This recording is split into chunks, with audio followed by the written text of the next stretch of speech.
कहाँ लाइव हो रहा है? मेरे में काहे नहीं खुल रहा है?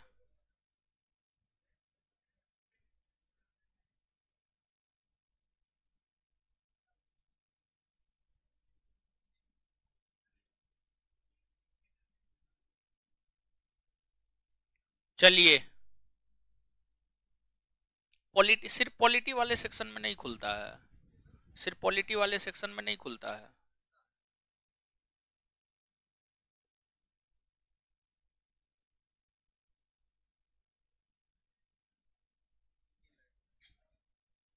क्या माँ है?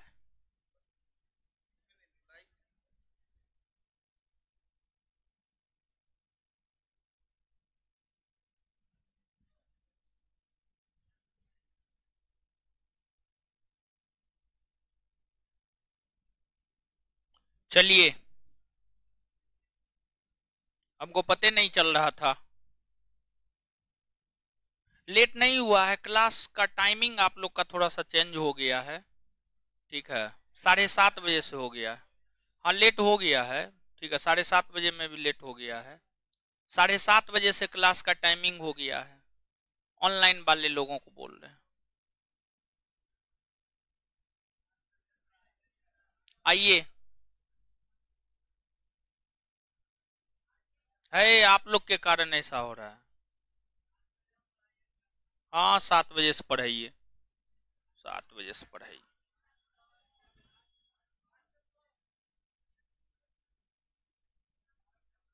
आइए, हल्ला मत कीजिए। आइए, पढ़िए।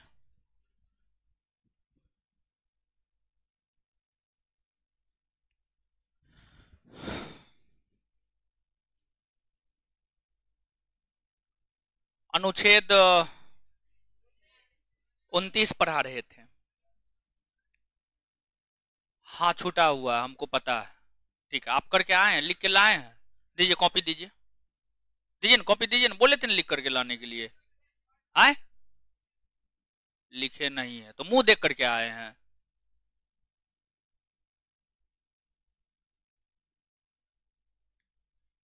सुनाई देगा। हल्ला मत कीजिए, सुनाई देगा। बोलेंगे तब ना। अभी बोले क्या है? कुछ बोले हैं? कुछ नहीं बोले हैं। सुनाई देगा। शांत होइए। शांत होइएगा, आवाज सुनाई देगा। शांत नहीं होइएगा, आवाज सुनाई नहीं देगा। ठीक है, शांति बनाइए। चलिए, तो अनुच्छेद 29 बता रहे थे। अनुच्छेद 29 की हम बात करें तो अनुच्छेद 29 और 30 शिक्षा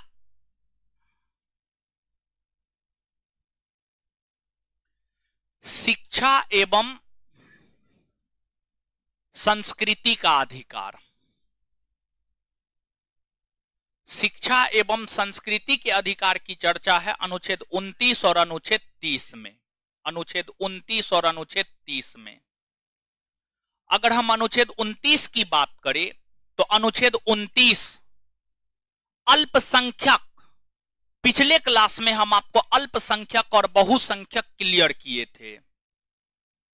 भारत में हिंदू धर्म या समुदाय के लोग बहुसंख्यक की श्रेणी में आते हैं। हिंदू के अलावे जो अन्य मुस्लिम, सिख, ईसाई, बौद्ध, जैन, पारसी हैं, ये सभी के सभी अल्पसंख्यक के अंतर्गत आते हैं। अल्पसंख्यक के अंतर्गत आते हैं। अब देखिएगा कि अनुच्छेद 29 अल्पसंख्यक समुदाय के लोगों को अल्पसंख्यक समुदाय के लोगों को अनुच्छेद 29 अल्पसंख्यक समुदाय के लोगों को अपनी भाषा, लिपि और संस्कृति, अपनी भाषा, लिपि, संस्कृति बचाकर रखने का अधिकार देता है। मतलब जो मुस्लिम, सिख, ईसाई, बौद्ध, जैन, पारसी है, उनकी जो भाषा, लिपि, संस्कृति है वो उसको बचाकर रख सकता है। वह अपने लिपि का प्रयोग कर सकता है, भाषा का प्रयोग कर सकता है। और उन लोगों के द्वारा जो इन चीजों का प्रयोग किया जाएगा, बहुसंख्यक, उन लोगों के भाषा, लिपि, संस्कृति को दबा नहीं सकता है। यह अधिकार अल्पसंख्यकों के साथ साथ बहुसंख्यकों को भी प्राप्त होता है। बहुसंख्यक समुदाय के लोग भी अपनी भाषा, लिपि, संस्कृति को बचा कर रख सकता है। अनुच्छेद 29 के बाद अगला अनुच्छेद अनुच्छेद 30 है। अनुच्छेद 30 की हम बात करें तो जो अनुच्छेद 30 है, अनुच्छेद 30 अल्पसंख्यक समुदाय के लोगों को, अनुच्छेद 30 अल्पसंख्यक समुदाय के लोगों को, अल्पसंख्यक समुदाय के लोगों को यह अधिकार देता है कि वह अपने मन मुताबिक शैक्षणिक संस्थान, वह अपने मन मुताबिक शैक्षणिक संस्थान खोल सकता है, उसको चला सकता है, उसमें शासन प्रशासन कर सकता है और सरकार को अनुदान उन शैक्षणिक संस्थानों को देना होता है। सरकार को उन शैक्षणिक संस्थानों को अनुदान देना होता है। क्लियर है? तो ये चीज है, यही बात है अनुच्छेद 29 और 30 में। बहुत ज्यादा दिमाग लगाने की जरूरत नहीं है। तो नीचे से लिखिएगा, अनुच्छेद 29 डैश देकर अल्पसंख्यक वर्गों के हितों का संरक्षण।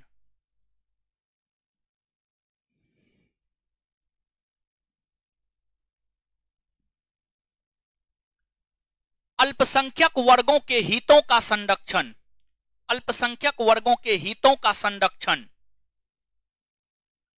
अल्पसंख्यक वर्गों के हितों का संरक्षण, हितों का संरक्षण डैश देकर अब यह अनुच्छेद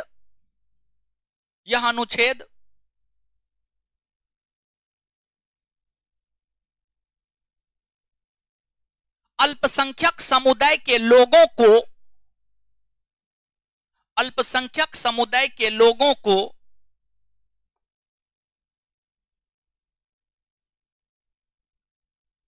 अल्पसंख्यक समुदाय के लोगों को उनकी अपनी भाषा, लिपि, संस्कृति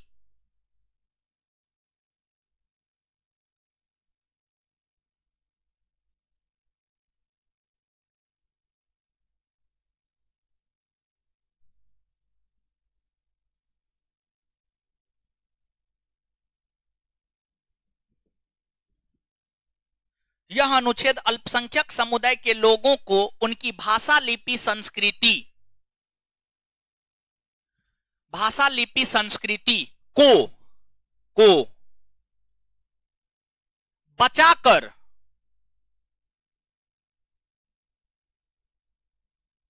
रखने का अधिकार प्रदान करता है, बचाकर रखने का अधिकार प्रदान करता है।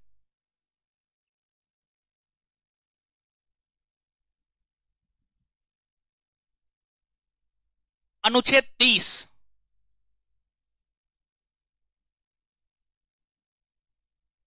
अनुच्छेद 30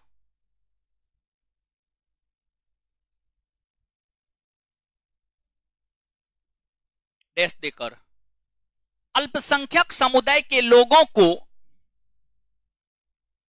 अल्पसंख्यक समुदाय के लोगों को, अल्पसंख्यक समुदाय के लोगों को, अल्पसंख्यक समुदाय के लोगों को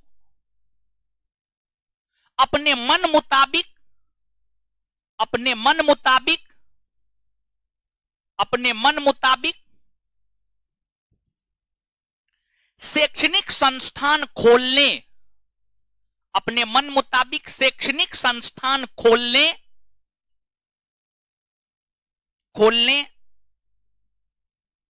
और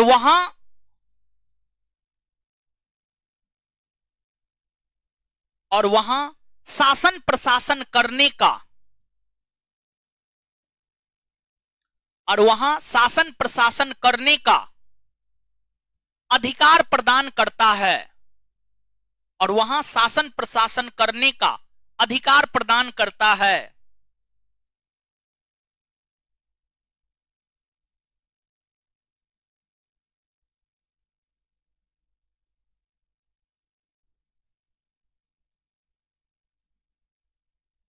देखिए, सुनिए, अनुच्छेद 29 30 फिर से समझा रहे हैं।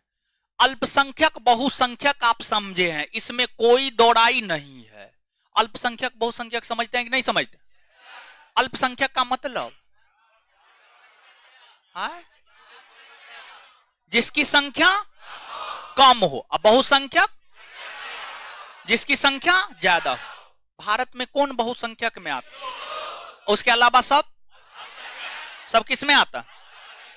जैसे अब सुनिएगा, मान लीजिए कि समाज में जो शक्तिशाली है, समाज में जो शक्तिशाली है, शक्तिशाली लोग समाज के कमजोर लोगों पर अपना हर चीज थोप देता है। न हम ही कर रहे हैं तो यही तुम भी करो। ऐसा होता है या नहीं होता? होता है। इस प्रकार का चीज हमारे समाज में नहीं घटित हो, इसी को लेकर अल्पसंख्यकों को यह अधिकार दिया गया, यानी मुसलमानों को, सिख को, ईसाई को या अन्य समुदाय को यह अधिकार दिया गया है कि ये समुदाय के लोग अपनी भाषा, लिपि, संस्कृति को बचाकर रख सकता है। हिंदू अपनी भाषा, लिपि, संस्कृति मुस्लिम, सिख, ईसाई, बौद्ध, जैन, पारसी पर नहीं थोपेगा। अगर हिंदू थोपता है तो फिर मुस्लिम समुदाय के लोगों का या सिख, बौद्ध, जैन, पारसी समुदाय के लोगों का मौलिक अधिकार का हनन होता है, वो सीधे सुप्रीम कोर्ट चला जाएगा। 29, 30 मुस्लिम, सिख, ईसाई, बौद्ध, जैन, पारसी, अल्पसंख्यक, इन सभी अल्पसंख्यक समुदाय के लोगों को अधिकार देता है कि आप विद्यालय खोलिए, उसको चलाइए, शासन प्रशासन कीजिए, कोई दिक्कत उसमें नहीं है। क्लियर है? तो ये चीज है। इसके बाद अगला अनुच्छेद है अनुच्छेद 31। अगर हम अनुच्छेद 31 की बात करें तो अनुच्छेद 31 में संपत्ति के अधिकार की चर्चा थी। संपत्ति के अधिकार को 44वां संविधान संशोधन 1978 के तहत मौलिक अधिकार की श्रेणी से हटा दिया गया, तो उसको पढ़ना है नहीं। अनुच्छेद 31 पहले भी हम आपको बता चुके हैं। हम आपको बताए थे मौलिक अधिकार की संख्या 7 है। 44वां संविधान संशोधन 1978 के तहत संपत्ति के अधिकार को मौलिक अधिकार की श्रेणी से हटा दिया गया, जिस कारण मौलिक अधिकार की संख्या 7 से घटकर 6 हो गए। तो ये तो लिखा चुके हैं, ये तो लिखाने की जरूरत है नहीं। इसके बाद अगला है अनुच्छेद 32। अनुच्छेद 32 में है संवैधानिक उपचारों का अधिकार। संवैधानिक उपचारों का अधिकार, समझ गए? तो अगला मौलिक अधिकार जो हम लोगों का है वह है संवैधानिक। कल टेस्ट हुआ था, टेस्ट आप लोग दिए थे? टेस्ट हुआ था तो वो क्लास के अंतर्गत नहीं आएगा। ठीक है, टेस्ट भी होना जरूरी है कि नहीं है जी? कम से कम महीनों दिन पर एगो टेस्ट होना जरूरी है कि नहीं है? सप्ताह में नहीं होगा, रिजल्ट आ जाएगा 1 से 2 दिन में। अब तुरंत रिजल्ट थोड़े आ जाता है, समझे? पॉलिटी का भी होगा, पॉलिटी का लेंगे तो हम खुद रहेंगे, समझे? हम तुरंत रिजल्ट तो दे देते हैं। मौलिक अधिकार खत्म होने दीजिए, मौलिक अधिकार खत्म करके टेस्ट लेंगे। संवैधानिक उपचारों का अधिकार, तो कल टेस्ट हुआ था तो ऑनलाइन वाला को लगा कल क्लास ही नहीं हुआ है। अब टेस्ट हुआ है तो क्लास क्या होगा? ठीक है, डेली पढ़ाते हैं, उन्हें समझ में आता है। एक दिन टेस्ट ले लिए तो कल क्लास नहीं हुआ, आज वो क्लास नहीं होगा। थोड़ा सा लेट होता है, तुरंत मैसेज आ जाता है, और तुरंत मैसेज आता है, मन तो होता है थोपड़ा दे।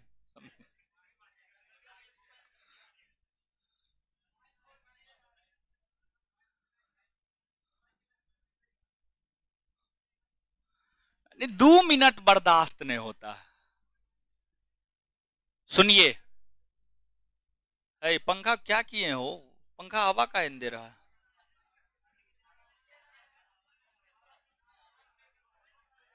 ऊपर कीजिए ना हो।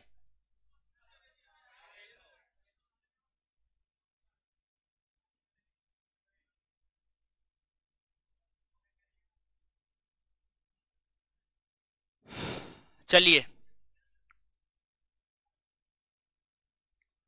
संवैधानिक उपचारों का अधिकार, समझिएगा इस चीज को। एक तो पहली बात आप ये समझिए कि देखिए, हर विद्वान अलग अलग प्रावधान को संविधान की आत्मा कहा है। Doctor B.R. अंबेडकर, भीमराव अंबेडकर से पूछा गया कि आपके अनुसार संविधान की आत्मा क्या है, तो डॉक्टर भीमराव अंबेडकर ने स्पष्ट शब्दों में कहा, हमारे अनुसार संविधान की आत्मा अनुच्छेद 32 है। अनुच्छेद 32 है। अर्थात हमारे अनुसार संवैधानिक उपचारों का अधिकार संविधान की आत्मा है। क्या है संवैधानिक उपचारों का अधिकार? देखिए, ध्यान दीजिएगा। भारतीय संविधान का भाग 3, भारतीय संविधान का भाग 3 हम लोगों को मूल अधिकार या मौलिक अधिकार या फंडामेंटल राइट देता है। मूल अधिकार, मौलिक अधिकार या फंडामेंटल राइट देता है। अब जो हमें मूल अधिकार भारत का संविधान देता है, संविधान जब दे रहा है तो क्या वो निलंबित यानी समाप्त नहीं किया जा सकता? किया जा सकता है। और क्या हमारे मौलिक अधिकार निलंबित नहीं होते हैं? मतलब हमें जो बोलने का अधिकार दिया जाता है, क्या हमारे बोलने के अधिकार हमसे छीने नहीं जा सकते हैं? छीने जा सकते हैं, छीने जा सकते हैं। कुछ विशेष परिस्थितियों में छीना जा सकता है, ऐसे जनरल सिचुएशन में नहीं छीना जाता है। जनरल सिचुएशन में जो है आपको नहीं छीना जाता है। तो अब देखिएगा, भाग 3 में मौलिक अधिकार है। भारतीय संविधान का भाग 3 हम लोगों को मौलिक अधिकार देता है। अब एक बात बताइएगा, जब आपका तबीयत खराब होता है, आपके पेट में दर्द होता है, माथा में दर्द होता है, नाक में दर्द होता है, बुखार लगता है, कुछ भी होता है, तो आप उपचार के लिए डॉक्टर के पास जाते हैं। डॉक्टर का दरवाजा खटखटाते हैं, कहते हैं कि हमको फलना हो गया, दवाई दीजिए। समझ गए? तो आपको डॉक्टर दवाई देता है और आप दवाई खाते हैं, स्वस्थ हो जाते हैं। दवाई खाते हैं, स्वस्थ हो जाते हैं। वैसे ही भारत के संविधान ने जो हमें अधिकार दिया है, भारत के संविधान ने ही हमें मूल अधिकार भी दिया है। भारत के संविधान के अंतर्गत अनुच्छेद 12 से 35 हमें मूल अधिकार देता है। हमें भारतीय संविधान का अनुच्छेद 12 से 35 जो मूल अधिकार देता है, अगर हमारा वो मूल अधिकार निलंबित होता है, अर्थात हमसे वो अधिकार छीन लिया जाता है, मतलब हमसे हमारे बोलने का अधिकार छीन लिया जाता है, हमसे हमारे जीने का अधिकार छीन लिया जाता है, या हमसे कोई भी अधिकार छीन लिया जाता है, उस अधिकार को बहाल करवाने के लिए अर्थात उपचार के लिए आप सीधे तौर पर सुप्रीम कोर्ट जा सकते हैं। यही बात अनुच्छेद 32 कहता है। देखिए, गौर से सुनिएगा। संवैधानिक उपचारों का अधिकार, संवैधानिक यानी संविधान ने जो हमें अधिकार दिया है, अगर वह निलंबित होता है तो उसके उपचार के लिए अर्थात उसे बहाल करवाने का अधिकार अनुच्छेद 32 में है। संवैधानिक उपचारों का अधिकार यानी संविधान ने जो अधिकार दिया है, अगर हमारे वे अधिकार हमसे छीने जाते हैं तो उसके उपचार के लिए उसके बहाल संबंधी प्रावधानों की चर्चा अनुच्छेद 32 में है। और अनुच्छेद 32 कहता है कि आपके मौलिक अधिकार का हनन होता है तो आप डायरेक्ट सुप्रीम कोर्ट जा सकते हैं। और जब आप सुप्रीम कोर्ट जाते हैं, जैसे जब आप डॉक्टर के पास जाते हैं तो डॉक्टर दवाई देता है, कहता है सुबह खाइए, शाम खाइए, दोपहर खाइए, रात खाइए, वैसे ही जब आपके मौलिक अधिकार का हनन होता है तो आप सुप्रीम कोर्ट जाते हैं तो सुप्रीम कोर्ट आपको लेकर के आदेश जारी करता है, जिसको अंग्रेजी में रीट कहते हैं, हिंदी में याचिका या आदेश कहते हैं। रीट या याचिका 5 प्रकार का होता है: habeas corpus, mandamus, prohibition, certiorari, quo warranto. अर्थात हिंदी में बंदी प्रत्यक्षीकरण, परमादेश, अधिकार परीक्षालेख, प्रतिषेध और उत्प्रेषण। रीट यही 5 प्रकार का होता है। अगर रीट की बात करें तो रीट जारी करने का अधिकार सुप्रीम कोर्ट के साथ साथ हाई कोर्ट को भी है। सुप्रीम कोर्ट अनुच्छेद 32 के तहत रीट जारी करता है तो वही हाई कोर्ट अनुच्छेद 226 के तहत रीट जारी करता है। सुप्रीम कोर्ट के रीट जारी करने और हाई कोर्ट के रीट जारी करने में कुछ अंतर होता है। तो दोनों में क्या अंतर होता है, उस अंतर को समझेंगे। और जो बंदी प्रत्यक्षीकरण से लेकर के उत्प्रेषण रीट तक है, क्या है बंदी प्रत्यक्षीकरण रीट, क्या है परमादेश रीट, इस रीट को भी हम लोग समझेंगे। लेकिन उससे पहले लिखिएगा अनुच्छेद 32। कल ऑनलाइन क्वेश्चन अपलोड किए थे ना, हो आंसर भेजे थे ना, है चेक नहीं हुआ है? हे भगवान, आंसर भी आप लोग को नहीं मिला, गलत टाइप। तो आप बोलते न हो तो उसको सुधरवाते न, बिट्टू सर है उनको, उनके पास क्वेश्चन भेज देते, यानी हम पूछे तब हमको पता चला है, नहीं तो पतो नहीं चलता। तो टेस्ट करवाने का फायदा क्या हुआ बताइए, हे भगवान।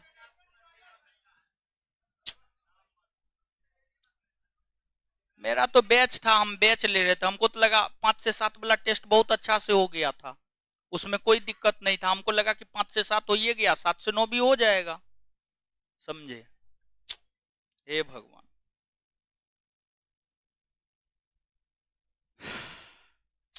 एगो काम ने आप लोग सही से करवा पाते हैं बताइए। अनुच्छेद 32 संवैधानिक उपचारों का अधिकार, संवैधानिक उपचारों का अधिकार। अच्छा ठीक है, हम देते हैं।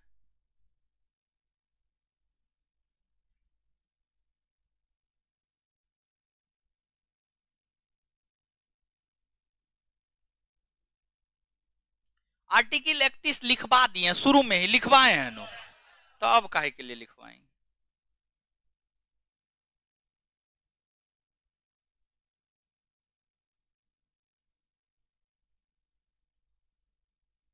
अच्छा हम आंसर देते हैं, आंसर जो है हम बायोलॉजी का क्वेश्चन लेकर के हम बनवाते हैं सर से, और कल हम आएंगे ना, मेरा अगला क्लास तो परसों न होगा, तो परसों हम आपको आंसर लेकर के आएंगे, ऑनलाइन भी हम भेज देंगे, ठीक है? सही आंसर भेज देंगे, आंसर हम भेज देंगे, देखते हैं आज रात में ही भेज देते हैं, देखते हैं, ठीक है?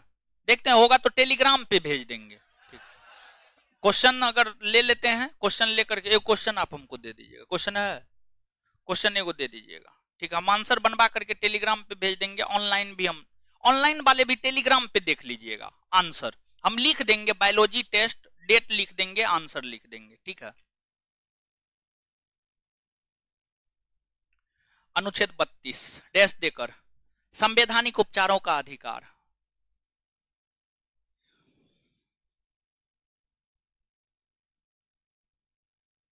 डैश देकर यह अनुच्छेद कहता है कि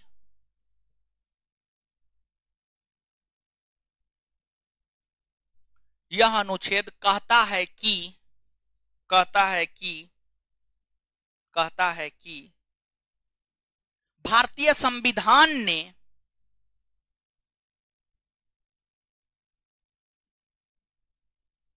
भारतीय संविधान ने हमें जो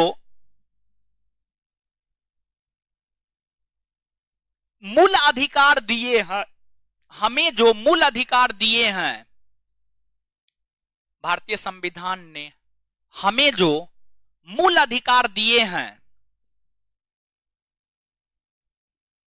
अगर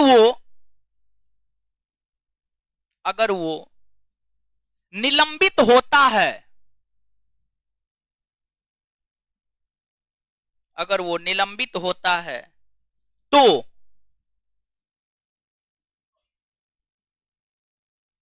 तो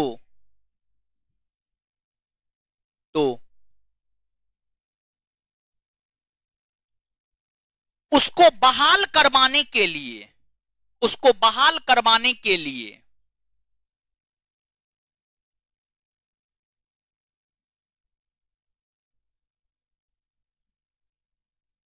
हम सुप्रीम कोर्ट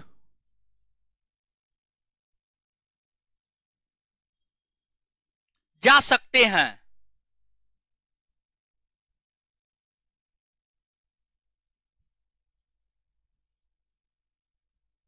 जा सकते हैं, फुल स्टॉप।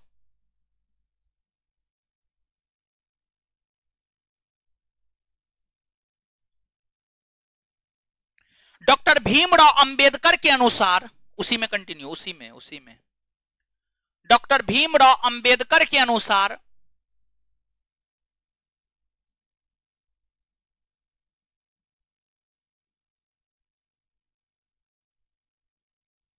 अनुच्छेद 32 को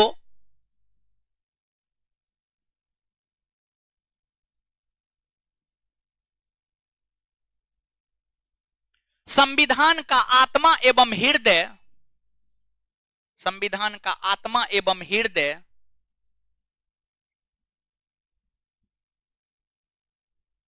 कहा गया है।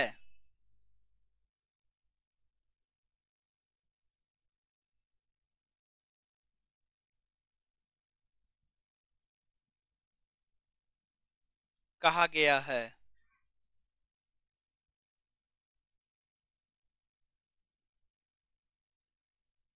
अब नीचे से लिखिएगा।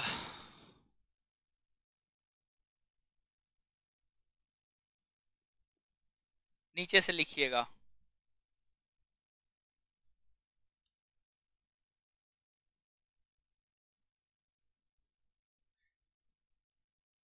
अनुच्छेद 32,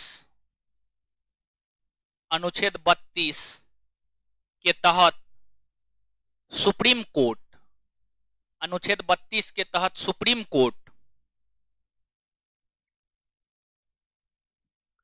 और अनुच्छेद 226 के तहत हाई कोर्ट, और अनुच्छेद 226 के तहत हाई कोर्ट,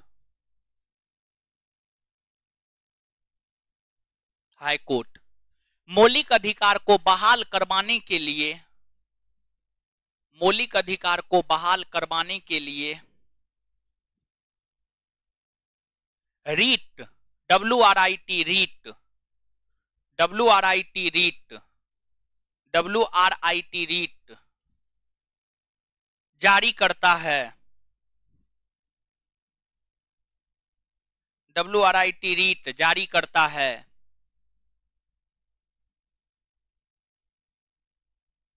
एक बार फिर से, अनुच्छेद 32 के तहत सुप्रीम कोर्ट और अनुच्छेद 226 के तहत हाई कोर्ट मौलिक अधिकार को, मौलिक अधिकार को बहाल करवाने के लिए, बहाल करवाने के लिए रीट जारी करता है, रीट जारी करता है। उसी में रीट 5 प्रकार का होता है, उसी में रीट 5 प्रकार का होता है, रीट 5 प्रकार का होता है।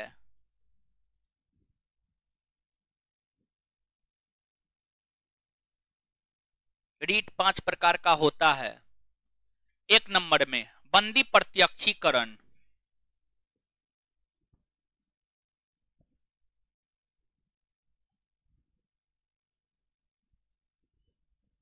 1 नंबर में बंदी प्रत्यक्षीकरण,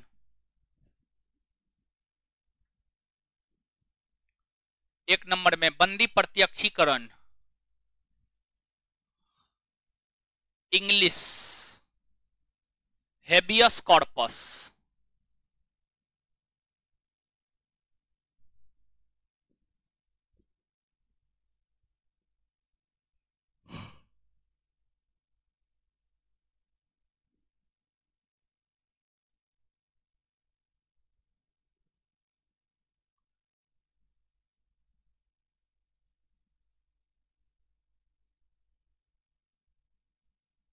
हेबियस कॉर्पस। 2 नंबर में परमादेश,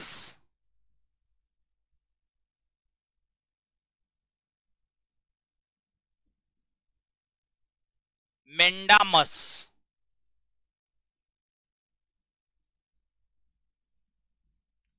अधिकार परीक्षा लेख,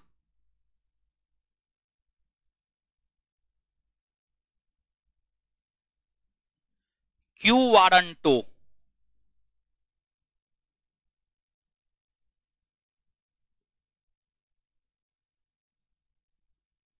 क्यू वारंटो,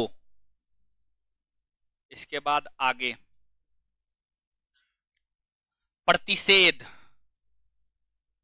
इंग्लिश याद रखना जरूरी है। पहले हम इंग्लिश नहीं लिखाते थे, लेकिन अब लिखाते हैं। क्यों लिखाते हैं? इसलिए लिखाते हैं, क्वेश्चन में क्या होता है, हिंदी नहीं देता है, अंग्रेजी ये देता है। हिंदी में ये अंग्रेजी लिख देता है। ठीक है,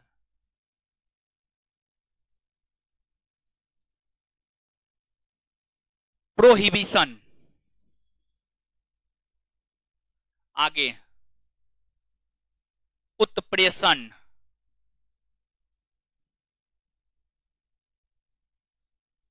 सर्टी, CERTIORARI,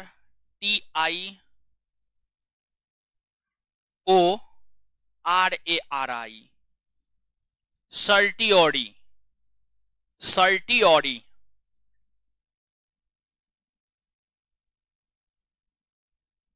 इसको छापिए।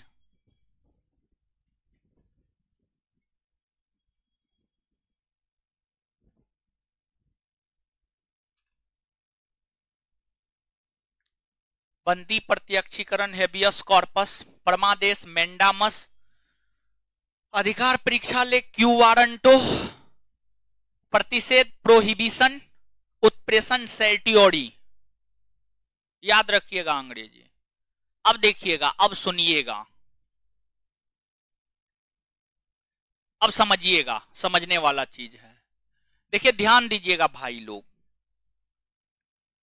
जब आपके मौलिक अधिकार का हनन होता है ना, तो आप सुप्रीम कोर्ट भी जा सकते हैं, आप हाई कोर्ट भी जा सकते हैं।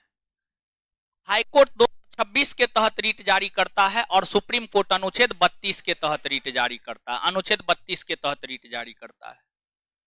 दोनों के रीट जारी करने के अधिकार में कुछ बेसिक अंतर है। दोनों के रीट जारी करने के अधिकार में कुछ बेसिक अंतर है। क्या बेसिक अंतर है दोनों के रीट जारी करने के अधिकार में?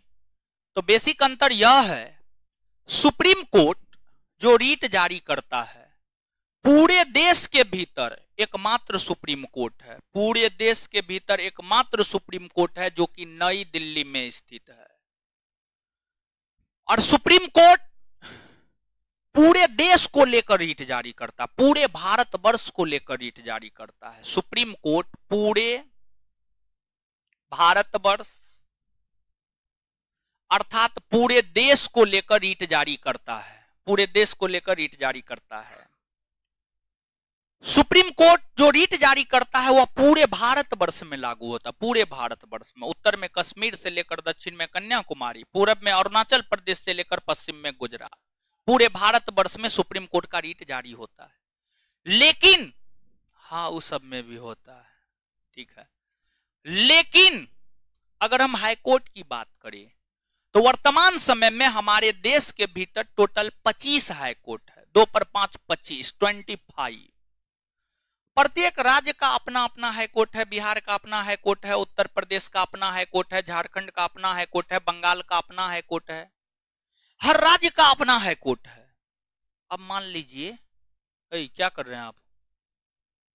क्या कर रहे थे? मोबाइल वोबाइल चला रहे हैं का? आज मैच उच है का? मैच उच है? अच्छा, जीवन तो बर्बाद है आप लोग का उसी में। आइए यहां पे समझिएगा। देखिए, हाई कोर्ट 226 के तहत, हाई कोर्ट जो है 226 के तहत रीट जारी करता है। और हमने आपको बताया प्रत्येक राज्य में हाई कोर्ट होता है। प्रत्येक राज्य में बिहार का अपना हाई कोर्ट है, उत्तर प्रदेश का अपना हाई कोर्ट है, झारखंड का अपना हाई कोर्ट है। जिस राज्य का हाई कोर्ट है उस राज्य में ही उस हाई कोर्ट का रीट लागू होता है। मतलब बिहार का high court, Patna high court, Patna high court अगर कोई रीट जारी करता है तो वह रीट पूरे बिहार में लागू होगा, बिहार के अलावा कहीं और लागू नहीं होगा। उत्तर प्रदेश का high court, Allahabad high court, अगर इलाहाबाद हाई कोर्ट रीट जारी करता है तो वह पूरे उत्तर प्रदेश में लागू होगा, पूरे भारत में लागू नहीं होगा। फिर झारखंड का हाईकोर्ट, रांची हाईकोर्ट कोई रीट जारी करता है तो वह पूरे झारखंड में लागू होगा। अर्थात हाईकोर्ट जो रीट जारी करता है जो हाईकोर्ट रीट जारी करता है उससे संबंधित राज्य में वह लागू होता है, अन्य राज्यों में लागू नहीं होता है, अन्य राज्यों में लागू नहीं होता है। तो दोनों में अंतर है कि ना है? अंतर है ना हो। सुप्रीम कोर्ट पूरे भारतवर्ष के लिए, हाई कोर्ट सिर्फ अपने राज्य के लिए। अब जैसे दादाजी हैं, पिताजी हैं, आप हैं। दादाजी की अगर हम बात करें तो दादाजी जो आदेश दे दिए उसको सबको मानना होता है, समझ गए। सुप्रीम कोर्ट सुप्रीम है, अपने आप में सुप्रीम है। वो जो निर्णय दे दिया सर्वमान्य है, लागू होगा। उसके निर्णय के खिलाफ अपील कहीं नहीं किया जा सकता है। सुप्रीम कोर्ट ने जो निर्णय दे दिया है उस निर्णय के खिलाफ अपील कहीं नहीं की जा सकती है, कहीं नहीं की जा सकती है। लेकिन हाई कोर्ट ने जो निर्णय या आदेश दिया है उस निर्णय या आदेश के खिलाफ सुप्रीम कोर्ट में अपील की जा सकती है। यानी सुप्रीम कोर्ट अगर कोई रीट जारी करता है वह सर्वमान्य है, मानना होगा। सुप्रीम कोर्ट अगर कोई आदेश दे दिया है वह सर्वमान्य है, मानना होगा। लेकिन हाई कोर्ट अगर कोई निर्णय दिया है तो हाई कोर्ट के निर्णय के खिलाफ आप अपील सुप्रीम कोर्ट में कर सकते हैं, सुप्रीम कोर्ट में कर सकते हैं। ये चीज है। अब देखिएगा सुप्रीम कोर्ट,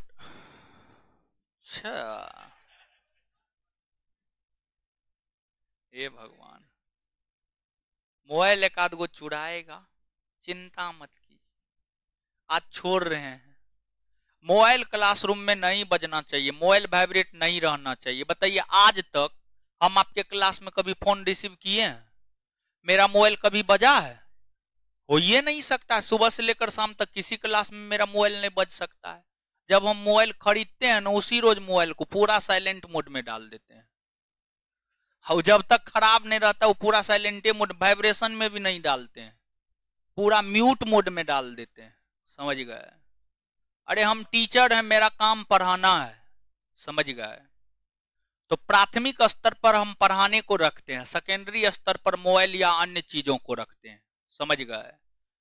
फोन आया देखेंगे, फ्री होंगे तो देखेंगे किसका है, जरूरी लगेगा कॉल बैक करेंगे, जरूरी नहीं लगेगा कॉल बैक नहीं करेंगे। मोबाइल जीवन थोड़े है जी, मोबाइल जीवन नहीं है। लेकिन आप लोगों के लिए मोबाइल ही जीवन है। रात में सोने से पहले मोबाइल देख के सोएंगे, उठेंगे तो पहले के लोग उठता था तो लौटा लेता था हाथ में पानी पीने के लिए।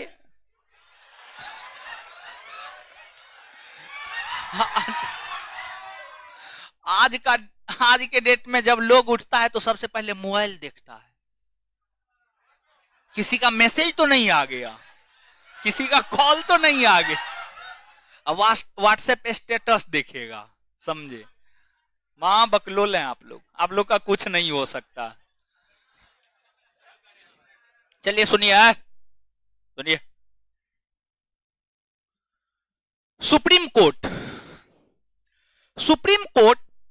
स्पेशली तब रीट जारी करता है जब आपके मौलिक अधिकार का हनन होता है। जब आपके मौलिक अधिकार का हनन होता है ना, फंडामेंटल राइट का हनन होता है ना, तभी सुप्रीम कोर्ट रीट जारी करता है। जब आपके फंडामेंटल राइट का हनन होता है तभी सुप्रीम कोर्ट रीट जारी करता है। उसके अलावा अन्य स्थितियों में सुप्रीम कोर्ट रीट जारी नहीं करता है। लेकिन हाई कोर्ट की अगर हम बात करें तो जब आपके मौलिक अधिकार का हनन होता है तब तो हाई कोर्ट रीट जारी करता ही करता है। मौलिक अधिकार के अलावे क्या भारत के नागरिकों को संवैधानिक अधिकार नहीं है? क्या भारत के नागरिकों को कानूनी या विधिक अधिकार नहीं है? अगर मौलिक अधिकार का हनन होता है तब तो हाईकोर्ट रीट जारी करता ही करता है। मौलिक अधिकार के अलावे अन्य किसी भी अधिकार का हनन होता है तब भी हाईकोर्ट रीट जारी करता है। मतलब इस मामले में रीट जारी करने के अधिकार में हाईकोर्ट को ज्यादा अधिकार प्राप्त है। गौर कीजिएगा, एक बार फिर से बोल रहे हैं। सुप्रीम कोर्ट सिर्फ तब रीट जारी करता है जब आपके मौलिक अधिकार का हनन होता है।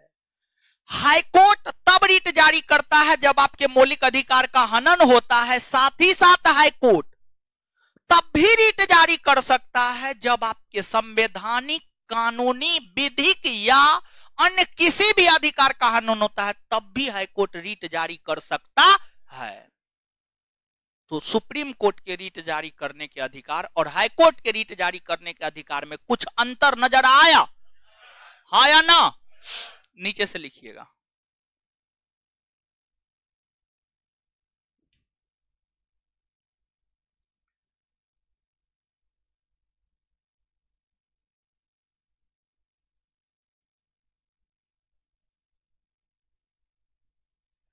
पीके मिश्रा जी, देखिए, शुरुआती दौर में भारत है, सुनिए न हो, एगो क्वेश्चन आया ऑनलाइन, पीके मिश्रा जी का क्वेश्चन है, देखिए ध्यान दीजिएगा। भारतीय संविधान का एक अनुच्छेद है, अनुच्छेद 214। अनुच्छेद 214 कहता था कि भारत के प्रत्येक राज्य में एक हाईकोर्ट होगा। अनुच्छेद 214 कहता था भारत के प्रत्येक राज्य में एक हाईकोर्ट होगा। लेकिन 7वां संविधान संशोधन 1956 में किया गया। 7वां संविधान संशोधन 1956 में जो किया गया, उस संविधान संशोधन में यह कहा गया कि 2 या 2 से अधिक राज्यों के लिए एक हाईकोर्ट हो सकता है। 214 मूल संविधान में कहता था प्रत्येक राज्य में एक हाईकोर्ट होगा, लेकिन अनुच्छेद 214 में संशोधन 7वां संविधान संशोधन 1956 के तहत हुआ, और इस संविधान संशोधन के तहत अनुच्छेद 214 में यह भी जोड़ा गया कि 2 या 2 से अधिक राज्यों के लिए एक हाईकोर्ट हो सकता है। कुल भारत में 28 राज्य है, 28 हाईकोर्ट होना चाहिए, लेकिन 25 हाईकोर्ट है। गोवा राज्य में, गोवा राज्य का अपना हाईकोर्ट नहीं है, गोवा का हाईकोर्ट महाराष्ट्र में है। गोवा महाराष्ट्र उच्च न्यायालय के क्षेत्राधिकार में आता है, तो गोवा एक हो गया।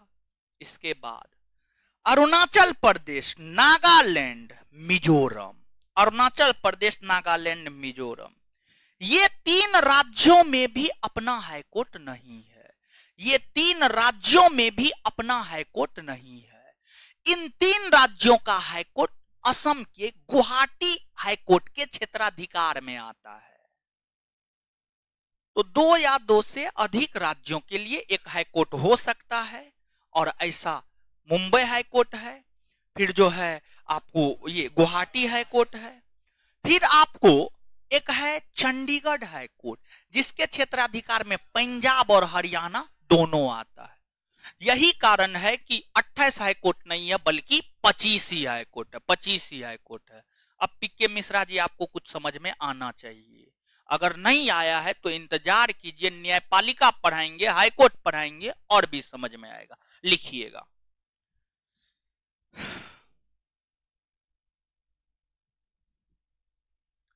सुप्रीम कोर्ट और हाई कोर्ट, नीचे से लिखिएगा, सुप्रीम कोर्ट और हाई कोर्ट,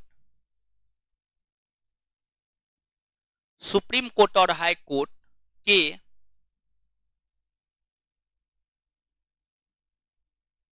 रीट जारी करने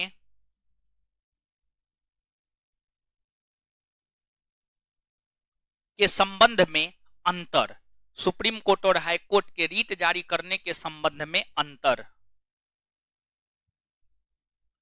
है। याचिका,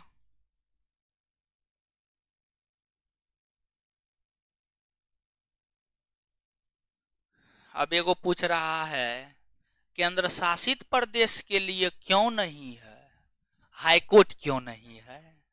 ठीक है,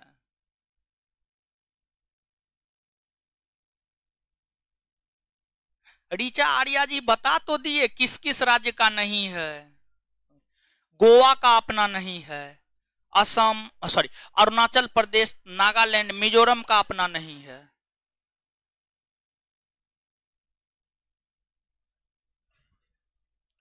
केंद्र शासित प्रदेश का न है जी, दिल्ली केंद्र शासित प्रदेश का अपना हाई कोर्ट न है। जम्मू कश्मीर का नहीं है, जम्मू कश्मीर का है, समझिए। दो केंद्र शासित प्रदेश का तो है ये, समझे। आर्टिकल 10 समझा दीजिए, आर्टिकल 10 पूछ रहा है, बताइए क्या क्या समझाएं ये लोग को, लिखिए पहले। अब यानी जब समझाते हैं तब समझेगा नहीं, समझा देते हैं, इंतजार कीजिए थोड़ा सा, जाकर के देखिए ना। आर्टिकल तो 10 समझाए हुए हैं बैक में, लिखिएगा।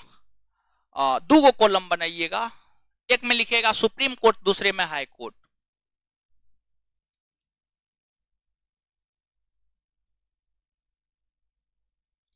एक में लिखिएगा सुप्रीम कोर्ट, दूसरे में लिखिएगा हाई कोर्ट। सुप्रीम कोर्ट के कॉस्ट में अनुच्छेद 32, हाई कोर्ट के कॉस्ट में 226। सुप्रीम कोर्ट में पहला लाइन लिखिएगा, सुप्रीम कोर्ट में पहला लाइन, सुप्रीम कोर्ट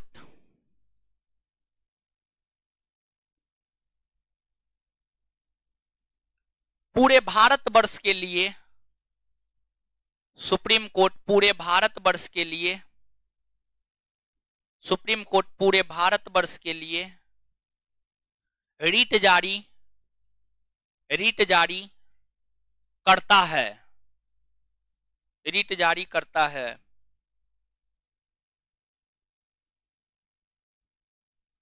उसका रीट पूरे भारतवर्ष में लागू होता है, उसका रीट पूरे भारतवर्ष में लागू होता है, उसका रीट पूरे भारतवर्ष में लागू होता है।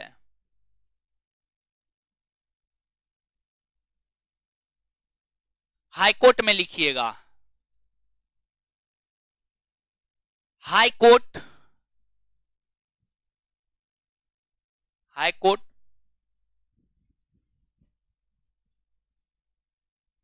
हाई कोर्ट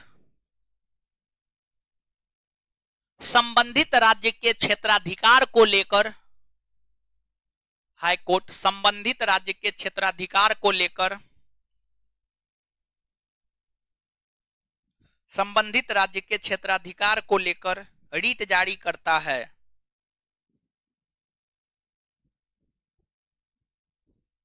क्षेत्राधिकार को लेकर रीट जारी करता है, अर्थात पटना हाई कोर्ट बिहार के लिए रीट जारी करता है, अर्थात Patna high court, Patna high court Bihar के लिए रीट जारी करता है, कोमा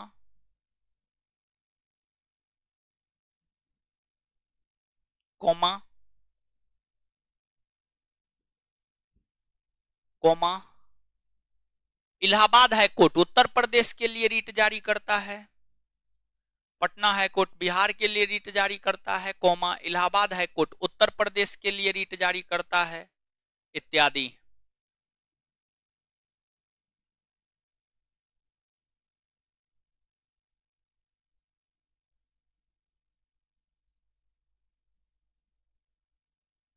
आगे सुप्रीम कोर्ट में दूसरा नंबर,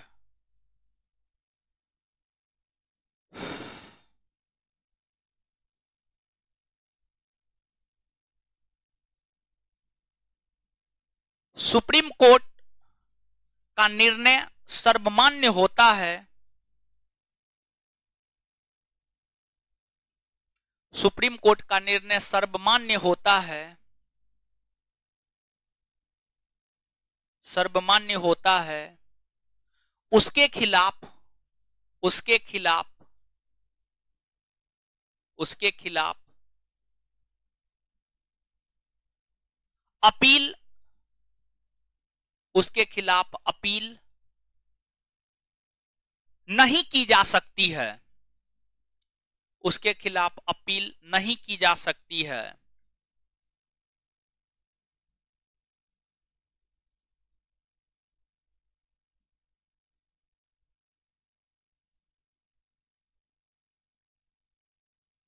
आगे हाईकोर्ट में लिखिएगा। हाय क्या क्या बोल रहे हैं, क्वेश्चन स्पष्ट कीजिए ना थोड़ा। अरे रुकिए ना, सुनने दीजिए ना, आप लोग सुनने भी नहीं देते हैं बा। क्या? हाँ ठीक है। हाँ हाँ, राष्ट्रपति तो कुछ कर ही नहीं सकता है। ठीक है, तो वो न्यायालय के संदर्भ में नहीं न हुआ। न्यायालय क्या राष्ट्रपति न्यायालय है?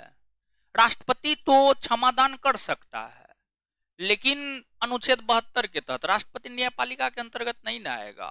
न्यायपालिका के संदर्भ में बता रहे हैं। ठीक है, लिखिएगा, हाईकोर्ट में लिखिएगा। हाईकोर्ट ने जो निर्णय दिया है, हाईकोर्ट ने जो निर्णय दिया है,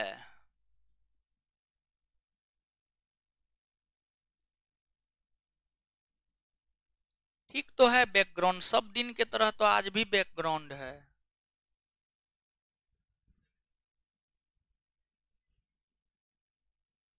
रीट बोल रहे हैं, REET, RIT, REET, WRIT, REET, WRIT, REET.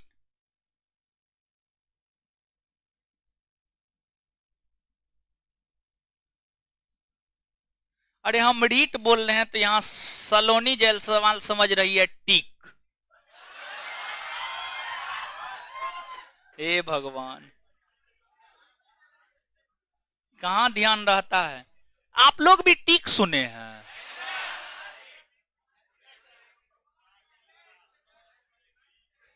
Background क्या अजीब है, बैकग्राउंड तो ठीक है हो, हम भी तो देख रहे हैं कितना ठीक तो है हो। हे भगवान, चलिए आगे लिखिएगा। हाईकोर्ट ने जो निर्णय दिया है उसके खिलाफ अपील, उसके खिलाफ अपील सुप्रीम कोर्ट में की जा सकती है। उसके खिलाफ अपील सुप्रीम कोर्ट में की जा सकती है।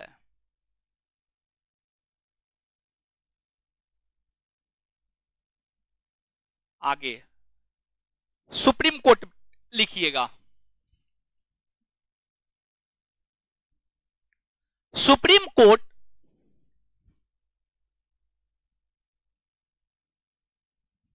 सुप्रीम कोर्ट सिर्फ तब रीट जारी करता है, सुप्रीम कोर्ट सिर्फ तब रीट जारी करता है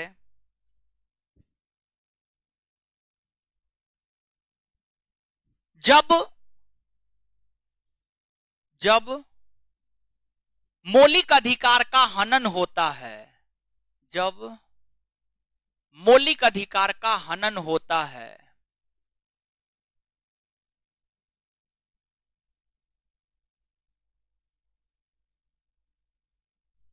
आगे सुप्रीम कोर्ट तब रीट जारी करता है जब मौलिक अधिकार का हनन होता है, फुल स्टॉप। आगे हाईकोर्ट में लिखिएगा। हाईकोर्ट हाईकोर्ट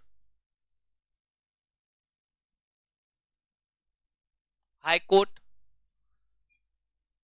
मौलिक अधिकार के हाईकोर्ट मौलिक अधिकार के हनन होने की स्थिति में, हाईकोर्ट मौलिक अधिकार के हनन होने की स्थिति में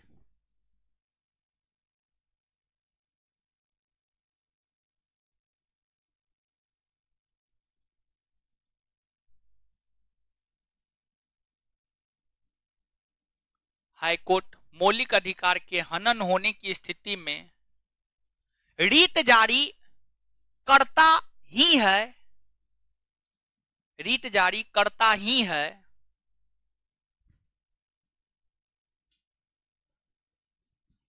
करता ही है। साथ ही साथ हाईकोर्ट, साथ ही साथ हाईकोर्ट, साथ ही साथ हाईकोर्ट अन्य अधिकारों के, साथ ही साथ हाईकोर्ट,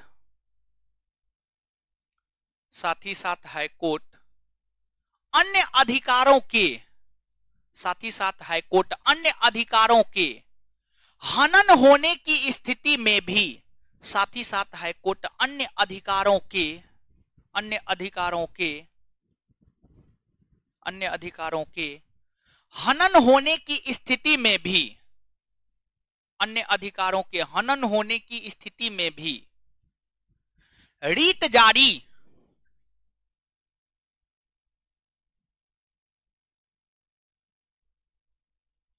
कर सकता है।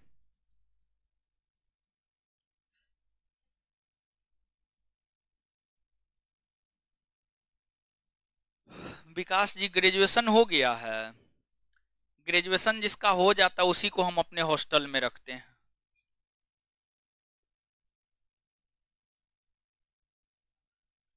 बच्चा सबको नहीं रखते, मैट्रिक इंटर वाला को, वो सब समझदार नहीं होता, वो सब पढ़ता नहीं है मन से। जो ग्रेजुएट हो जाता है ना वो थोड़ा समझदार होता है, उसको अपने करियर का चिंता रहता है, वो पढ़ता है, ठीक है। मैट्रिक इंटर वाला अपने मन से जो होता है वो करता है, इसी वजह से मैट्रिक इंटर वाला को नहीं रखते हैं, ठीक है। देखिए मैट्रिक इंटर वाला को पढ़ाना आसान है, ग्रेजुएट को पढ़ाना टफ है, तो हम टफ चीज को पकड़ते हैं, आसान चीज को नहीं पकड़ते हैं, समझे। चलिए आए सुनिए, हॉस्टल फी में लिखा हॉस्टल फीस कितना है, FISH।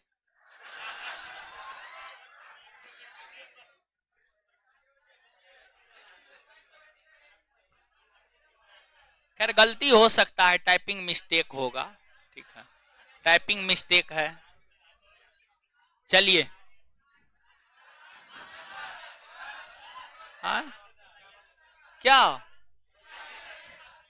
हॉस्टल फी,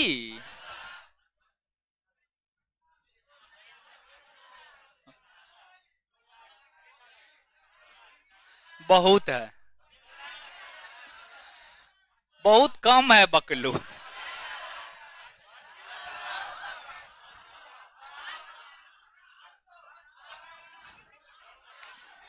चलिए सुनिए, अब सुनिए ना, बंदी प्रत्यक्षीकरण, हेडिंग मारिए बंदी प्रत्यक्षीकरण, बंदी प्रत्यक्षीकरण, बंदी प्रत्यक्षीकरण। लड़का सब जानते हैं हॉस्टल में जो है खाना है फ्री है, जितना खा सकते हैं खाइए। बहुत लड़का ऐसा है इतना खाता है, लेकिन कुछ कुछ लड़का है जो कम खाता है, लेकिन अधिकतर लड़का ऐसा है बहुत खाता है, 10 गो 12 गो 14 गो 15 गो रोटी खाता, और तब दो थारी भात खाएगा। हॉस्टल में जानते हैं लड़की का हॉस्टल खुलने में फायदा है, लड़का में फायदा नहीं। लड़की लोग जो है शाम में निकलेगी, 5 रुपया का पानी पूरी खा लेगी, 10 रुपया का चाट खा लेगी, और खाना खाने आएगी तो 2 रोटी लेगी, ठीक है। ये लोग में बढ़िया है हॉस्टल खोलने, है ना। लड़की का हॉस्टल ना, लड़की के हॉस्टल में बहुत रिस्क है, समझे। चलिए देखिए लड़का के हॉस्टल में क्या होता है, हम 12 बजे रात को भी चल जाते हैं, ठीक है, कभी चले जाते हैं, लेकिन लड़की के हॉस्टल में नहीं जा सकते हैं। मान लीजिए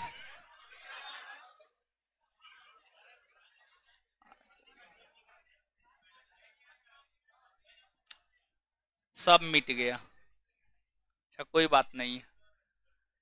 अच्छा सुनिए, अब सुनिएगा आप, बंदी प्रत्यक्षीकरण,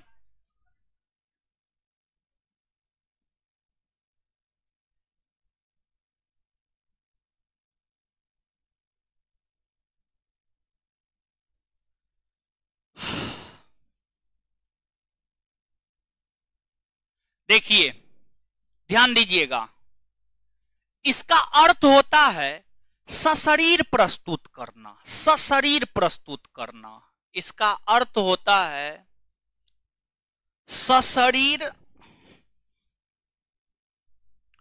प्रस्तुत करना।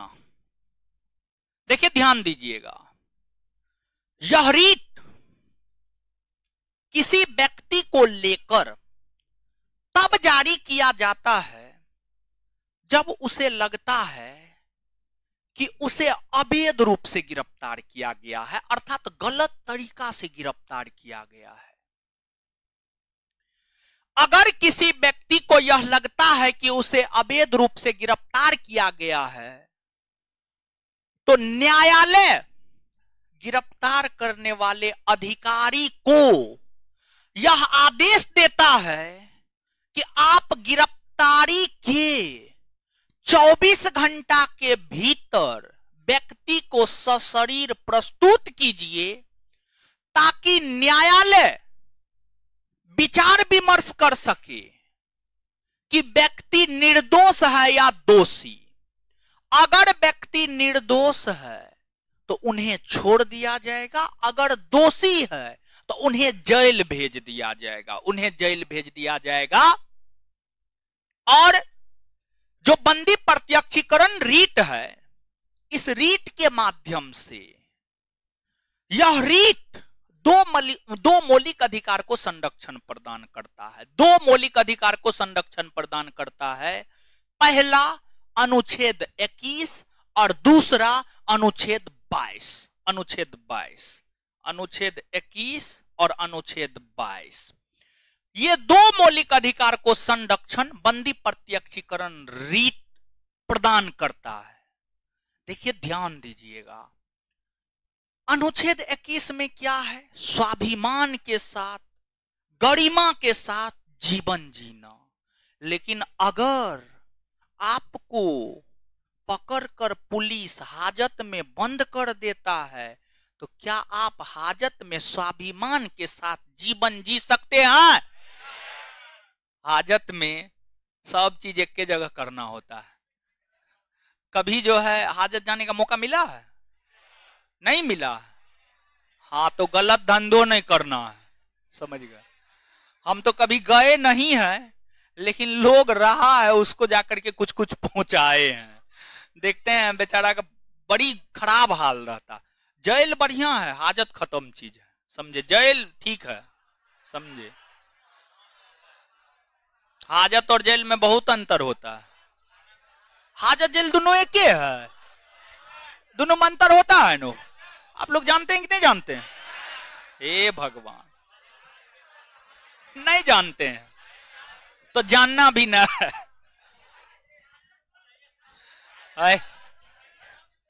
अरे सुनिए, हाजत क्या होता है?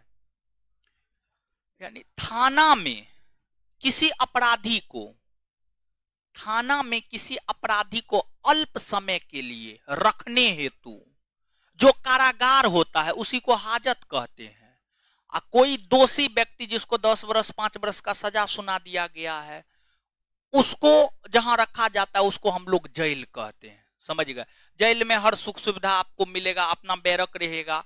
अब सामान्य प्रकृति के लोग हैं तो सामान्य बैरक रहेगा, और ऊंचे ओहदे के लोग हैं तो आपके लिए अलग बैरक रहेगा। सब सुख सुविधा रहेगा, टीवी लगा रहेगा, सब चीज आप कर सकते, एसी फ्रिज कूलर सब चीज रहेगा। लेकिन सामान्य लोग हैं, जेल में बंद हो गए, कुछ होने मिलेगा, मच्छर कटवाइएगा जेल में, समझे। तो सुनिए,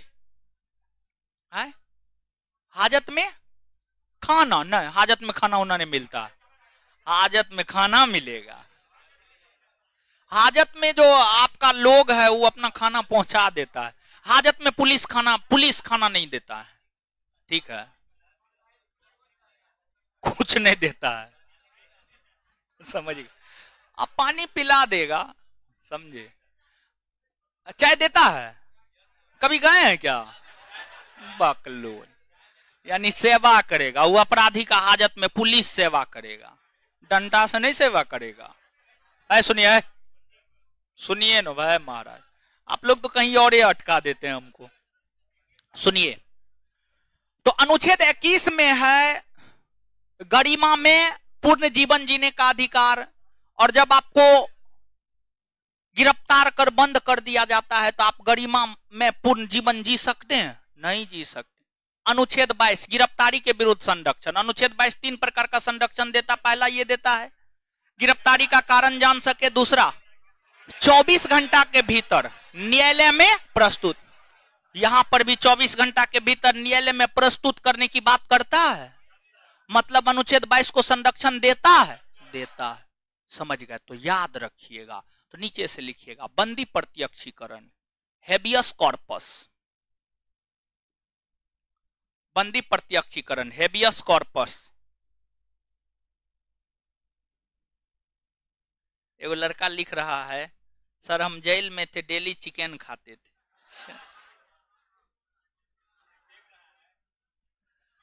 एगो लड़का लिख रहा है सर मैं दोनों जगह हो चुका हूं।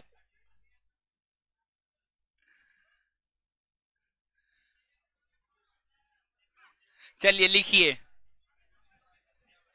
बंदी प्रत्यक्षीकरण। इसका अर्थ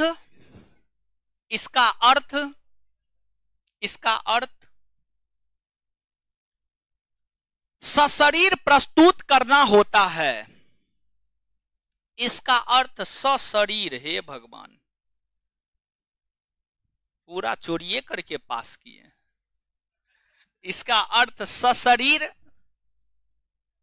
प्रस्तुत करना होता है।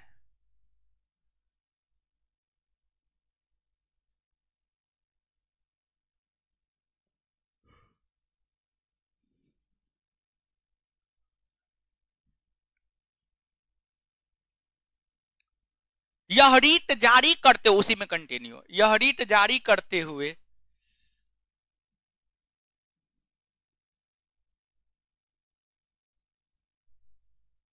नहीं ललित जी, एक राज्य में दो हाईकोर्ट नहीं हो सकता है। दो राज्य के लिए एक हाईकोर्ट हो सकता है, लेकिन एक राज्य में दो हाईकोर्ट नहीं हो सकता है। ऐसा संविधान में कोई प्रावधान नहीं है। लेकिन अगर संसद कानून बनाता है तो हो सकता है, लेकिन संसद अभी तक कानून ऐसा नहीं बनाया है। एक राज्य में दो हाईकोर्ट नहीं हो सकता। आपका आंसर है नहीं, नो।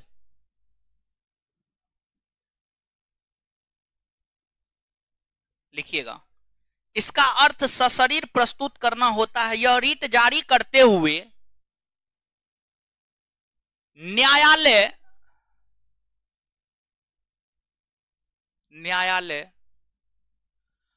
अधिकारी को आदेश देता है। न्यायालय अधिकारी को आदेश देता है। न्यायालय अधिकारी को आदेश देता है कि जिस व्यक्ति को गिरफ्तार किया गया है, जिस व्यक्ति को गिरफ्तार किया गया है उसे 24 घंटा के भीतर, जिस व्यक्ति को गिरफ्तार किया गया है उसे 24 घंटा के भीतर कोर्ट में आने जाने का समय छोड़कर, कोर्ट में आने जाने का समय छोड़कर, कोर्ट में आने जाने का समय छोड़कर, कोर्ट में आने जाने का समय छोड़कर, इकाहे कहा गया है जानते हैं? देखिए मान लीजिए, सुनिएगा, आने जाने का समय छोड़कर कोर्ट बंद। मान लीजिए कि बिहार का कोई अपराधी है, वो बिहार में अपराध किया, भाग गया कश्मीर, तो बिहार पुलिस को कश्मीर पहुंचने में 3 दिन लगेगा, फिर आने में 3 दिन लगेगा। ऐसा थोड़े है कि नॉर्मल अपराधी को पकड़ने के लिए बिहार सरकार पुलिस को हेलीकॉप्टर देगा कि हेलीकॉप्टर लेकर के जाइए, नहीं देगा। बिहार पुलिस को जो है ट्रेन से भेजेगा। ट्रेन से आने जाने में पुलिस को 6 दिन लगेगा। ठीक है, तो आने जाने का समय छोड़कर इन्हें कश्मीर गया, उसको गिरफ्तार कर लिया, गिरफ्तारी के 24 घंटा के भीतर नहीं, आने जाने का समय छोड़कर। मतलब मान लीजिए कि कदम कुआं थाना है, कदम कुआं थाना मान लीजिए कि मुसल्लपुर हाट में किसी को गिरफ्तार किया, तो ये तो बहुत ज्यादा समय नहीं लगेगा। फिर भी आने जाने में जो समय लगेगा उसको छोड़कर गिरफ्तारी के 24 घंटा के भीतर न्यायालय के समक्ष प्रस्तुत हो जाना चाहिए, क्योंकि अपराधी तो अपराध करके कहीं भाग जाता है। न्यायपालिका को भी पता है कि अपराधी तो भाग सकता है। यही कारण आप देखते होंगे कि कभी कभी पुलिस जो है अपराधी को गुजरात से पकड़ करके लाता है, असम से पकड़ करके लाता है। समझ गए? ऐसा करता है कि नहीं करता? यही कारण है कि लिख दिया गया आने जाने का समय छोड़कर। मतलब कहने का क्या हुआ जानते हैं? जब किसी अपराधी को हाजत में बंद कर दिया जाता है ना, तो हाजत में बंद होने के समय से 24 घंटा के भीतर, हाजत में मान लीजिए 12 बजे रात में आपको बंद किया गया है, तब से 24 घंटा, तब से 24 घंटा आप देखते होंगे जब हाजत में बंद किया जाता है उसके अगले दिन जो है आपको पेश किया जाता है। सामान्य तौर पर यही होता है, सामान्य तौर पर यही होता है कि जब आपको हाजत में बंद किया जाता है तो उसके अगले दिन, अगर मान लीजिए सुबह 10 बजे हाजत में बंद हो गए तो पुलिस चाहेगा सेम डेट में भी आपको न्यायालय के समक्ष प्रस्तुत कर सकता है। लेकिन सामान्य तौर पर पुलिस भी जो होता है ना, पुलिस ठीक चीज न है हो, समझे? कहा जाता है पुलिस का ना दोस्ती ठीक ना दुश्मनी ठीक, समझ गए? संडे पड़ जाएगा तो भी तो मान लीजिए कि सैटरडे को, अरे मान लीजिए सैटरडे को, ठीक है सैटरडे को बंद किया गया, ठीक है सैटरडे को बंद किया गया, संडे हो गया, मंडे को पेश किया जाएगा, ठीक है समझिएगा, मंडे को पेश किया जाएगा। और अगर मान लीजिए विशेष अपराधी है तो उसको तो 12 बजे रातों में कोर्ट खोलवा करके पेशी किया जाता है, समझे? जैसे कि हाल फिलहाल में किसी का पेशी हुआ है, अरे हाल फिलहाल मेरे बता रहे हैं, अरे पंजाब हरियाणा दिल्ली, अरे एगो बीजेपी का कोई था जिसको गिरफ्तार किया गया था जी, नाम भूल रहे हैं बताइए। अरे बीजेपी का प्रवक्ता और वक्ता था, कोई झुग्गा बग्गा है, बग्गा है बग्गा, बग्गा उसके नाम के अंत में बग्गा था मेरे ख्याल से, ठीक है। तो उसके लिए तो हमको लगता है जज के घरे पर जो है सुनवाई हो गया और उसको तुरंत रिहा कर दिया गया। तो अन्य अन्य परिस्थितियों के ऊपर निर्भर करता है, ठीक है ये चीज। आने जाने का समय छोड़कर 24 घंटा के भीतर आने जाने का समय छोड़कर न्यायालय के समक्ष, न्यायालय के समक्ष, न्यायालय के समक्ष है, मेरा मोबाइल ऑफ हो गया, न्यायालय के समक्ष प्रस्तुत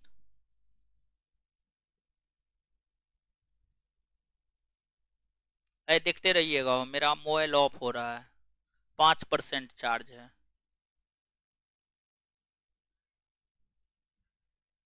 हाँ तेजेंद्र सिंह बग्गा, हाँ सही है। न्यायालय के समक्ष प्रस्तुत किया जाए, किया जाए, किया जाए, किया जाए, किया जाए न्यायालय, हाँ उसी में न्यायालय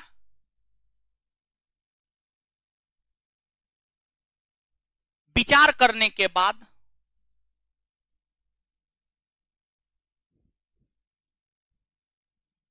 न्यायालय विचार करने के बाद व्यक्ति को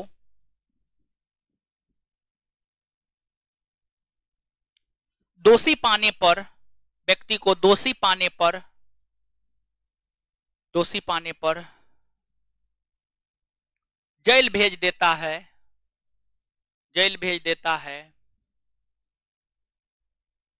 या निर्दोष होने की स्थिति में रिहा कर देता है, या निर्दोष होने की स्थिति में रिहा कर देता है।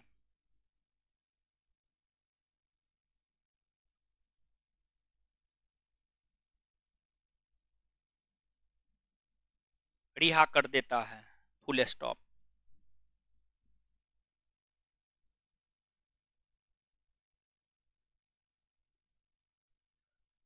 चलिए नोट दे करके लिखिएगा, नोट दे करके, यह रीट, यह रीट अनुच्छेद 21 और अनुच्छेद 22, यह रीट अनुच्छेद 21 और अनुच्छेद 22, अनुच्छेद 21 और अनुच्छेद 22 को संरक्षण प्रदान करता है। बहुत महत्वपूर्ण पॉइंट है ये, जरूर याद रखिएगा। यह रीट अनुच्छेद 21 और 22 को संरक्षण प्रदान करता है, फुल स्टॉप। आगे लिखिएगा, नहीं आगे दूसरा लिखिएगा, मेंडामस, सॉरी परमादेश, परमादेश अंग्रेजी में मेंडामस।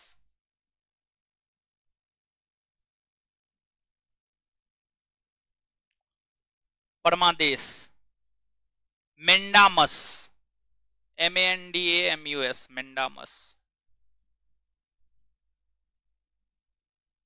हाँ होता है।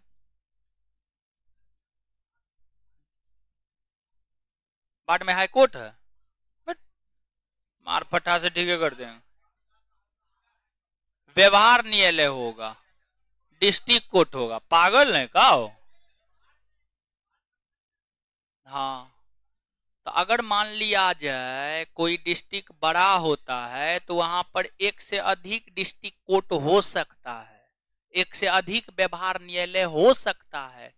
पटना के भीतर बहुत सारा डिस्ट्रिक्ट कोर्ट है, एगो सिटी में है, अरे गाय घाट में है, एगो पिरबोहर में है, पिरबोहर में है, समझ गए। तो अगर मान लिया जाए कि कोई डिस्ट्रिक्ट है, वहां की जनसंख्या काफी अधिक है, काफी क्षेत्रफल में बड़ा है, जनसंख्या में अधिक है, वहां एक से अधिक डिस्ट्रिक्ट कोर्ट हो सकता है। ठीक है, बैठिए। चलिए अब सुनिएगा, परमादेश।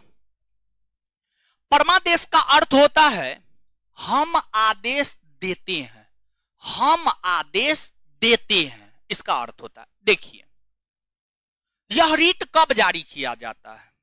जब कोई लोक महत्व के पद पर बैठे हुए पदाधिकारी अपने कर्तव्य का निर्वहन सही ढंग से नहीं करता है, तब कोर्ट उस पद पर बैठने वाले अधिकारी को आदेश देता है और कहता है कि आप अपने कर्तव्यों का निर्वहन सही ढंग से कीजिए, और नहीं तो आप पर कानूनी कार्रवाई की जाएगी।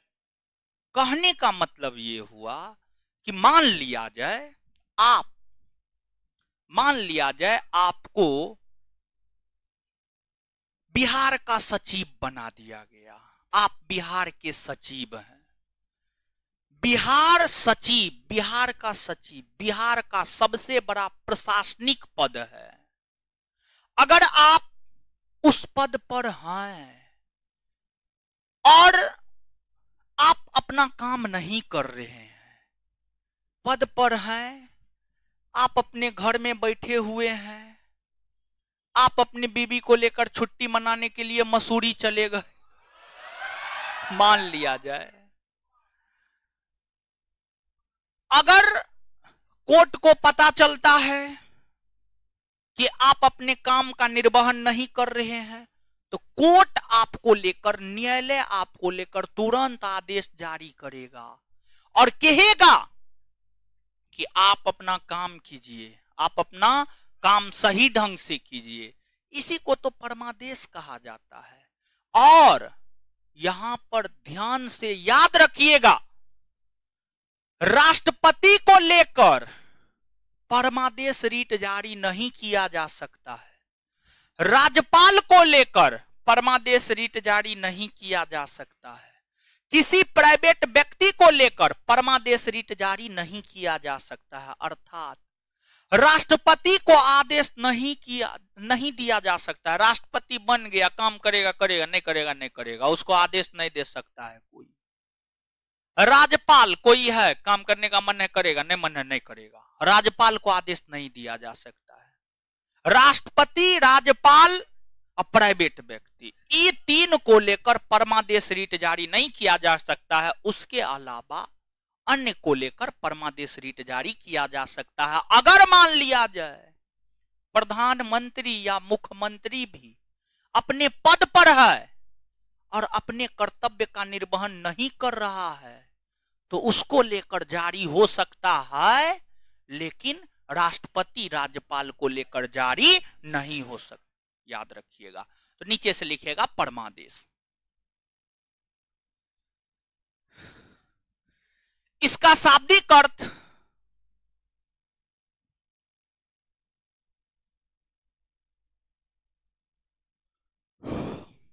इसका शाब्दिक अर्थ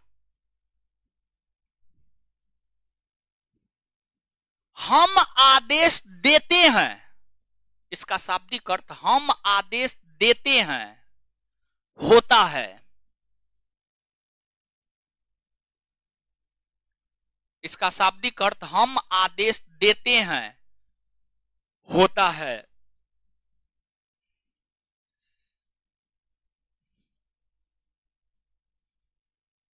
जब कोई, उसी में, जब कोई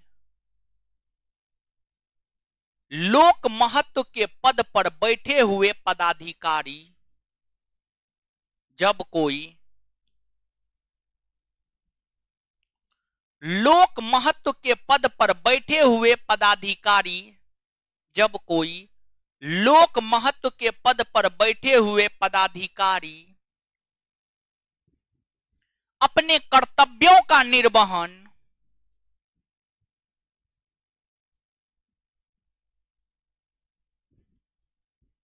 अपने कर्तव्यों का निर्वहन सही ढंग से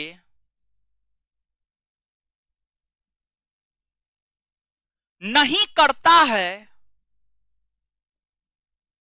सही ढंग से नहीं करता है, जब कोई लोक महत्व के पद पर बैठे हुए पदाधिकारी अपने कर्तव्यों का निर्वहन सही ढंग से नहीं करता है, तब न्यायपालिका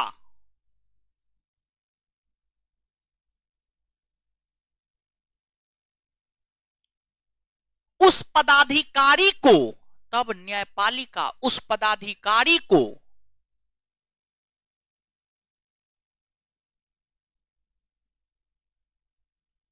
काम करने का, काम करने का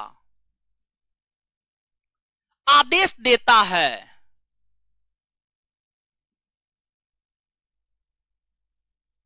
इसे ही परमादेश कहा जाता है, इसे ही परमादेश कहा जाता है, इसे ही परमादेश कहा जाता है, इसे ही परमादेश कहा जाता है। नोट देकर के लिखिएगा, बहुत महत्वपूर्ण पॉइंट है। राष्ट्रपति, राज्यपाल और किसी प्राइवेट व्यक्ति को लेकर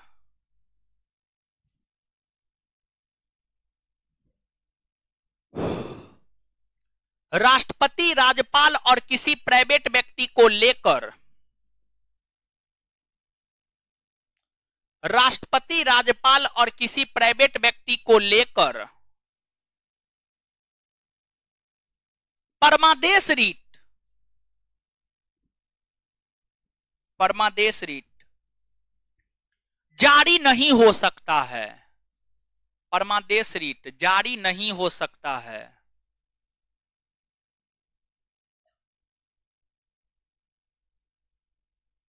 अरे एक बात पूछ रहे थे, आप लोग हड़बड़ाते काहे हैं इतना हो? अब क्लास में आने के लिए बड़ी तोड़फोड़ मचा देते हैं, समझे, चोट उट लग जाता है किसी को भाई। अरे बैच तो 7:30 बजे से कर दिए हैं, और उसके बाद दूसरी बात यह है कि सबको तो अब बैठने के लिए सीट भी मिल जा रहा है। अरे कहीं भी बैठिएगा तो हम ही ना पढ़ाएंगे, ऐसा थोड़े कि आगे में बैठिएगा तो कोई और पढ़ाएगा, पीछे में बैठिएगा तो हम नहीं पढ़ाएंगे। आराम से आइए ना भा महाराज। है रुकिए, है पढ़िए, पढ़िए, जितना पढ़ाए पढ़िए जल्दी।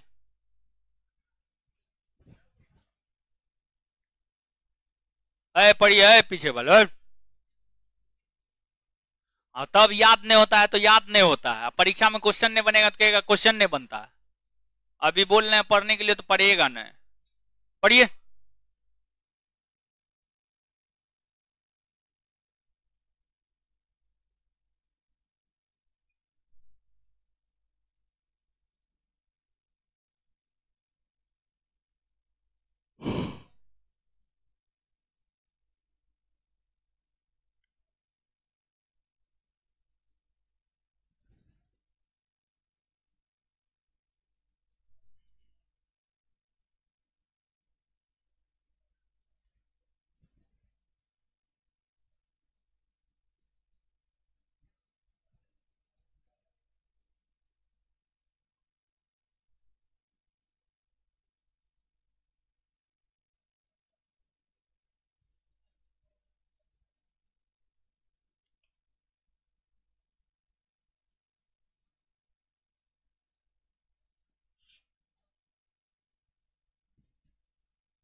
है? पढ़ लिए? पढ़ लिए? पढ़िए।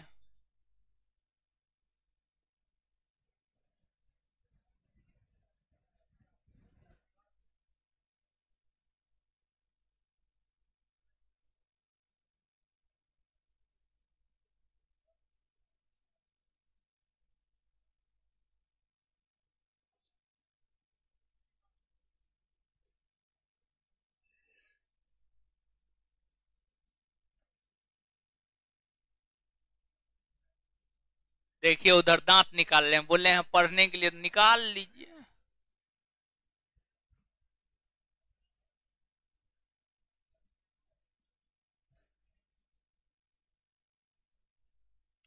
भाई जी लोग पढ़ लिए?